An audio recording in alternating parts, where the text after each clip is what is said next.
Welcome back to the Smart Tank Revolution, where we always kick out at 2. I am your host, Mr. Donnie Wonderful, aka Big Time Donnie, welcoming you back to another episode of The Essentials. And I believe we're close to 20 episodes in, so you guys already know the deal now. We're ranking wrestlers today. And what we love about doing this, my colleague Joey Business and I, is that everything is off the cuff and freestyled. One take, and that's it. One take, Jake. That's all. Just random tangential thoughts as we scramble to put together our scoring and our explanations behind why we give the wrestlers the scores that we give. But real quick, a quick description and the criteria that we use are in the description box, but we take one of them from Bret Hart's Autobiography, My Real Life in the Cartoon World of Wrestling, where he evaluates wrestlers using 3 attributes: a wrestler's look, promo ability, and their in-ring work from a scale of 1 to 10. And then we transition over to our own rating system called The Essentials, where we also have 3 categories. We rank innovative effectiveness, classic matches, or classic rivalries, and redefining moments. And we score from a 1 to 5 with some wiggle room to play with. So we can do, a 3.5, maybe 3.75. We can really play with the point systems there. And it gives us more leeway to let's say somebody's average, or let's just say you want to give somebody an average score, but you want to give them slightly above average. You don't want to give them the C. You want to give them the C plus. That would be like a 3 point whatever, 3.9. I only ever did 3.5, just to be fair, just for the sake of tallying up the totals in the end, because on Bret Hart's rating scale, from 1 to 10, if anywhere above a 20 puts you in, the good ranking, the good standards. As for us, I guess we can say if you rank above an 8 or 9, then you're in the elite. But that's enough of that, because we're gonna get through these criterias individually, of course. But today we're gonna do Davey Boy Smith. I think this is going to be an interesting one here. In the 80s, when he was with the Dynamite Kid, who's a phenomenal wrestler, that should be an episode of The Essentials. I likely will actually follow up this one with the Dynamite Kid, or I'll probably hold off until a later episode. By the way, we're going to stay on the Dynamite Kid. Shawn Michaels praised the Dynamite Kid very highly, and for everything he's become in the mid to late 90s, the Mr. WrestleMania style, Shawn Michaels couldn't have a bad match. That would be a phenomenal dream match. More so than I guess not more so, but The Rock and Shawn Michaels would be a blockbuster dream match. But as far as wrestling, I'll take prime HBK versus the Dynamite Kid. That would be the Steamboat Savage WrestleMania 3 on anybody's card. I think that steals the show. But matter of fact, Chris Benoit kind of resembled the Dynamite Kid a lot. But you have that size and that agility. He also had a cousin named Davey who kind of wrestled kind of the same. When they were the British Bulldogs in the 80s, they were the perfect pair. A great tag team. A great tag team. They have the Stampede wrestling background, so they were really good workers. But transition over to the early 90s, Davey Boy Smith really went along with his solo run, and I would say the peak of it was SummerSlam 1992 at Wembley, winning the Intercontinental Championship in his backyard in a classic match, and the first of that kind. And that's going to we're going to delve into that more when we get into some of the criterias here. But The British Bulldog, Davey Boy Smith. I think when we started this thing, and you have like your Hogans that we haven't done yet, like the icon of wrestling, like the Ultimate Warriors, which also we haven't recorded yet. I think Davey falls in line with them. The big body guys, and by big body guys, I mean the muscular physiques. There was a reason why Vince had to fire them during his steroid scandal, and that's a whole nother video, whole nother topic. But as far as the British Bulldog, Davey Boy Smith, the wrestler, I think I'm going to have fun with this one. I really think I'm going to have fun with this one. And we're going to begin. We're going to do Bret Hart's first, as we always do. And we're going to begin with the wrestler's look. The appearance. When you see him, what do you derive from it? I think there's not a question in the world. If Hulk Hogan walks past you, and you can say that's a wrestler. If the Ultimate Warrior walks past you, you can say that's a wrestler. The same applies for the British Bulldog. The exact same applies for the British Bulldog. He may be an inch or two shorter than Hulk Hogan, and I'm not using what they listed the Hulkster as. I'm not believing the 6'7s, but I am going to believe the 6'4. I'm going to say that. Ultimate Warrior had to be around, I'll give him 6'1", maybe 6'2. And I'm not going off of what he was listed as. I stood next to the man. Actually 10 years ago. Yeah, I stood next to the man. I'm 6'4". So Davey, I would give maybe, he looks more like a 6 feet, 6'1" type deal. Because I think Bret Hart, come to think of it. Yeah, you know what? He's probably about more about 6 feet tall. More about 6 foot and a half. But still, I mean, that's just his height. His physique it demands that too. So if Bret gave Hulk Hogan a 10, I'm going to use that same criteria and give Davey Boy Smith a 10. The British Bulldog for years has had one of the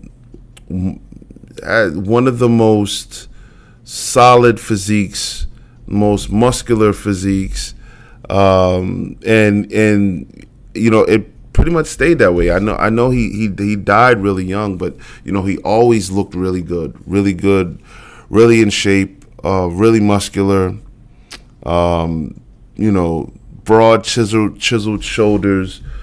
As a matter of fact, if any of you have Peacock, go to WrestleMania 11. The opening match was the newly formed Allied Powers, which was Lex Luger and British Bulldog against the Blues Brothers. I think that's what Ron and Don, the twins, were called then. Jacob and Eli Blue. Yeah, the Blues Brothers. And just watch the pose down at the beginning and end. And Lex Luger was no slouch. Lex Luger was legit about a 6'4", and his physique was immaculate. Now look at the shorter Davey Boy Smith next to him and see if he didn't hold his own next to Lex Luger. Yeah, 10. The promo ability here, the effectiveness of performing a dialogue or monologue used to advance the storyline. Again, Davey Boy Smith during his prime years or even his early years, they weren't being instructed they weren't given scripted promos. So, he was able to really articulate himself off the cuff.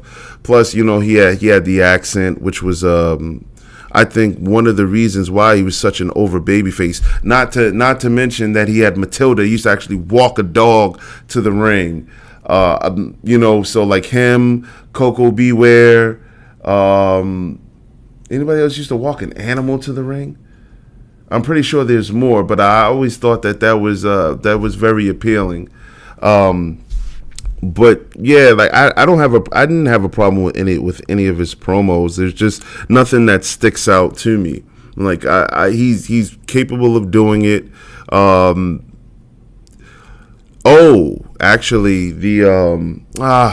I was gonna say in 1996 there was the feud with Shawn Michaels where Shawn Michaels was accused of pushing up on his wife Diana, his real life wife Diana, of course, in the kayfabe way, but Davey really didn't take control of the promos there. That was more of a Jim Cornette deal. Davey Boy had a great mouthpiece in Jim Cornette there. 1992 SummerSlam again. The promo interviews before he went to fight Bret Hart, saying, you're my brother-in-law, but when we start, I don't know you. That's a terrible accent. I understand. I just try to do my best. But he's had that, the Mean Gene, WWF Saturday morning Superstars, a wrestling challenge and interviews. I remember him being on there quite a few times, and him being able to advance a feud. I thought he did a good job there, because when they used to do house shows, he was featured heavy on a lot of house shows. So back then they cut promos discussing or detailing their gripes with their opponents, whatever region they were in. So I can remember seeing a lot of them. But I had to be about 7, 8, or 9. And I can remember Davies, and I remember him always being so crisp and precise in what he was saying. But I guess for this one, and I'm dragging it out because I have no idea where to rank his promo ability. I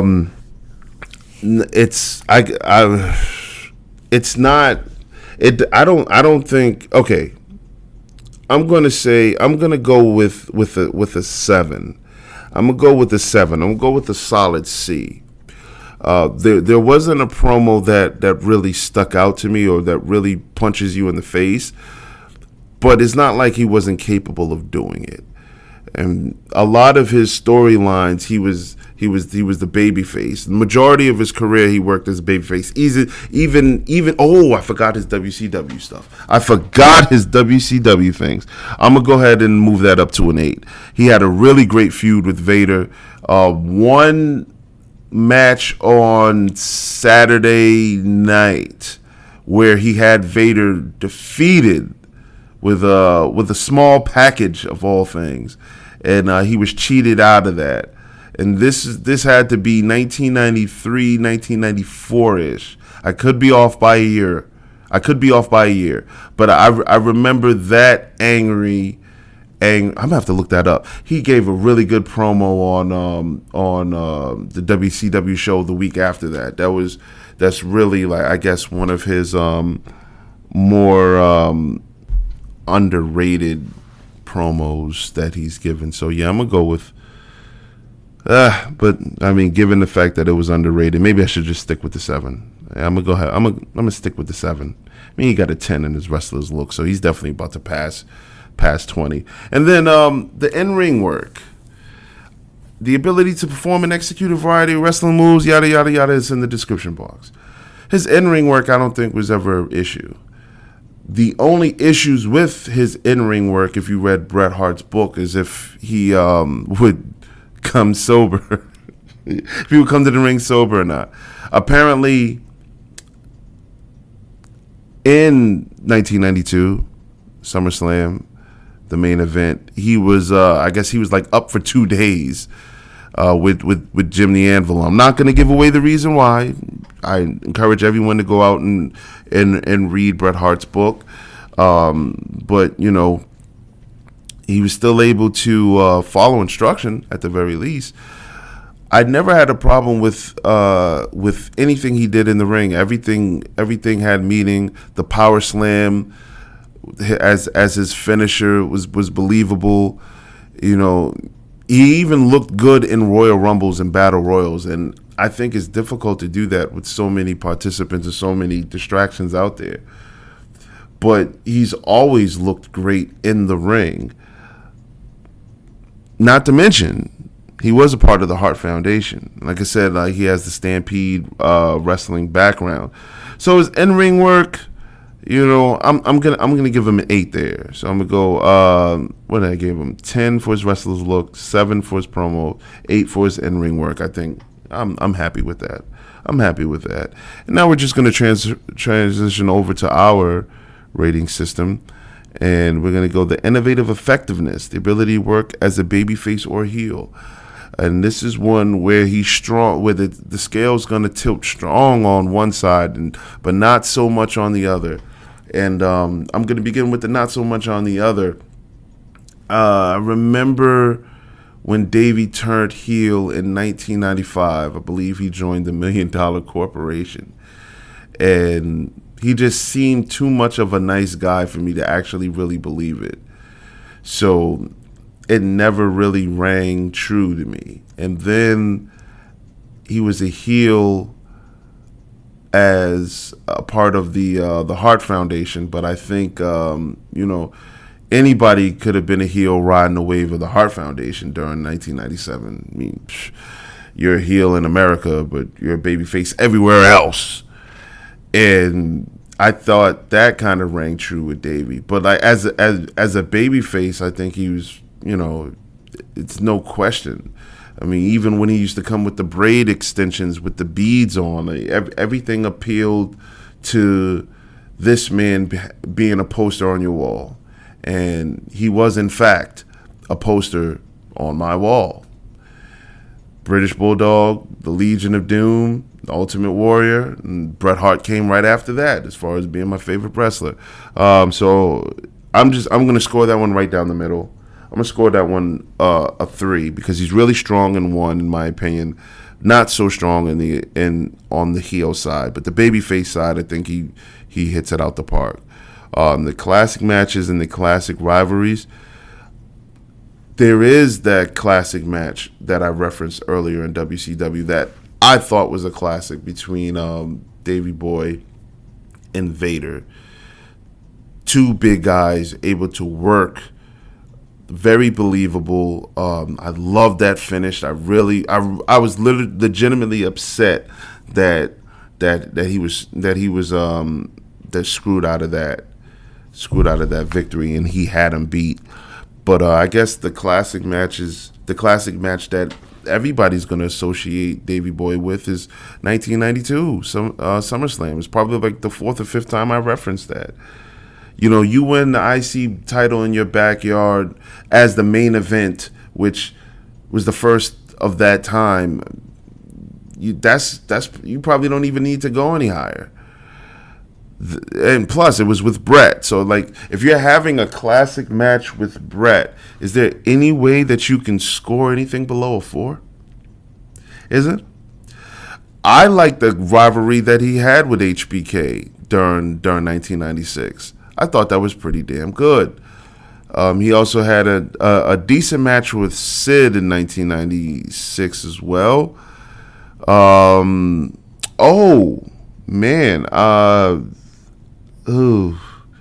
had I'm not sure. This could kind of play into the other category too, but in my opinion, when they had the European title tournament and it came down to and they were tag team champs at the time, or at least the tag team, when it came down to Owen Hart and Davey Boy, and Owen Davey Boy beat Owen for the European Championship. I think that's how it went. I'm pretty sure that's how it went. I'll have to double check that later. But that was, in my opinion, that was a classic match. It looked terrible. Visually, it looked terrible. It was shot in 90p. But still, the match itself, go back and YouTube that. It was pretty damn good. I'm gonna go with a 4. I think his catalog of matches. All right, I'm gonna go with 3.5 because I think the only classic that can't be argued was the SummerSlam match with Bret. Everything else, I understand that is my opinion, and some people listening to this, that might be the first time they've ever heard of him having a great match with Vader on WCW. But I think the Owen Hart one, I think that deserves more praise because it was actually a really great match. So 3.5. 3.5. And his defining and redefining moments, man,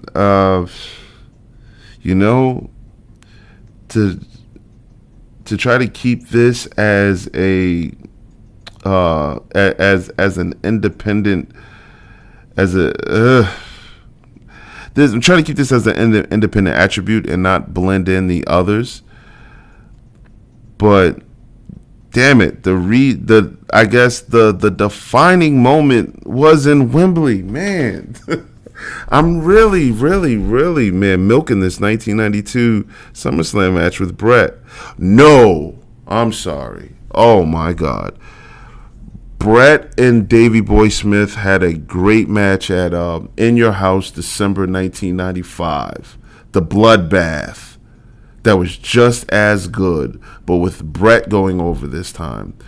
You know what? I'm sorry. I got to go back to the classic matches and give him a 4. He's going to get a 4 for that. But the defining and redefining moments, oh man.